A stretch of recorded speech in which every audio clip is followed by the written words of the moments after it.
Bonjour à tous et à toutes, on se retrouve pour une nouvelle vidéo où je vais essayer de vous présenter un personnage que l'on n'a pas encore beaucoup vu dans le manga, Karasu Tabito. Cette vidéo va se décomposer en 3 parties, avec tout d'abord son parcours au sein du projet Blue Lock, puis ses capacités en tant que joueur, pour finir par essayer de deviner sa place dans le futur. Cette vidéo peut contenir certains spoils, notamment jusqu'au chapitre 207, donc si tu n'es pas à jour, je t'invite à lire le manga, puis à revenir sur la vidéo. Sur ce, commençons. I came here to turn things around, to become the best in the world.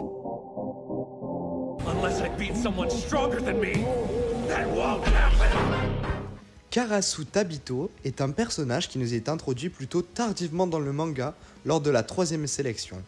Et dès sa première apparition, on sait qu'il s'agit d'un bon joueur car il est à la 3ème place du classement, juste derrière Shido et Rin. Pour cette sélection, il fera équipe avec Eita Otoya, le numéro 4, formant l'équipe B et affronteront directement l'équipe A où jouent Rin, Shido et Izagi. Pendant ce match, il marquera un but.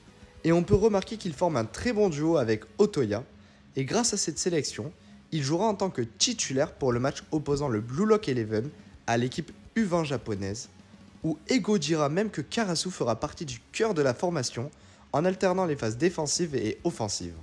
Pendant ce match, il affirmera son rôle de milieu de terrain. Il aura été un joueur plus que utile en faisant des récupérations de balles, en enchaînant les passes, et motivera même son équipe pour gagner du temps.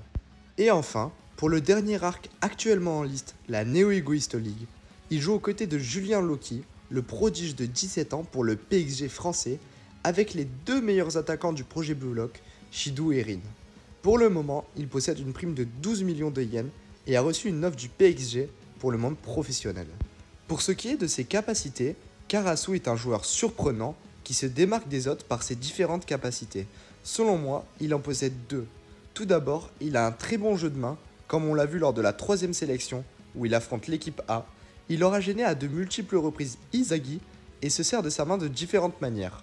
Il peut tout d'abord l'utiliser en défense pour récupérer le ballon, il peut s'en servir pour gêner la vision de ses adversaires, ou alors il peut s'en servir en attaque, et là au contraire, il se crée de l'espace pour pouvoir dribbler plus facilement, ce qu'il nous montrera en dribblant Izagi et Shido en même temps, qui faisait une défense à 2 sur lui. Par ailleurs, il porte bien son prénom, car le Karasu est un corbeau qui est considéré comme un nuisible, et ici, en s'appuyant sur les points faibles de ses adversaires, c'est clairement le cas. Et sa deuxième capacité très importante va être sa capacité d'analyse. C'est un personnage attentif aux petits détails, et comme il l'a dit, il n'hésite pas à passer beaucoup de temps sur le visionnage des vidéos du jeu adverse. Tout cela lui aura permis de vite comprendre que Izagi était le maillon faible de l'équipe A, et a pu en profiter pour dominer l'équipe adverse. Face à l'équipe U20, grâce à ce temps de visionnage, il a compris comment se décompose leur défense qui se divise en 3 étapes. Tout d'abord, lorsque l'équipe perd le ballon, ils vont exercer directement une grosse pression sur le ballon, puis pendant ce temps, les 4 défenseurs se repositionnent afin de bien empêcher les attaquants de passer ce mur, et enfin, si ce mur est passé, la dernière étape est la couverture de Oliver Haiku, qui est le dernier rempart de cette équipe. Mais on voit aussi que sa capacité d'analyse ne se limite pas à regarder des vidéos, car même en jeu, si l'équipe adverse change de tactique ou de formation, il sait s'adapter afin de pouvoir trouver des failles dans la défense adverse. Ses capacités combinées lui permettent d'être un très bon joueur en 1 vs 1 grâce à son jeu de main, mais aussi un très bon milieu de terrain grâce à sa capacité d'analyse. Et enfin, pour la dernière partie de cette vidéo, on va essayer de voir sa place future au sein du manga.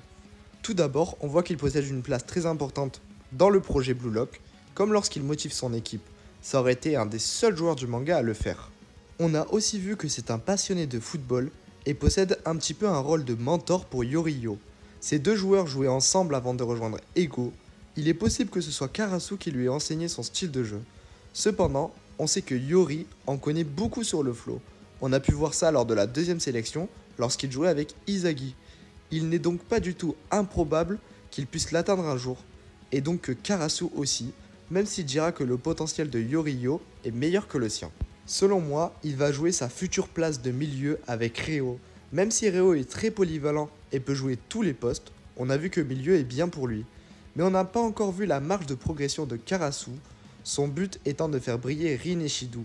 Le match contre le Bastard München pourrait être très intéressant avec un Izagi qui réaffronte Karasu et on pourra revoir ce duel qui risque d'être serré. Voilà l'équipe, cette vidéo est terminée. Si elle vous a plu, n'hésitez pas à lâcher un like, un commentaire et à vous abonner. N'hésitez pas non plus à me dire vos idées de vidéos si vous en avez. Sur ce, à la prochaine.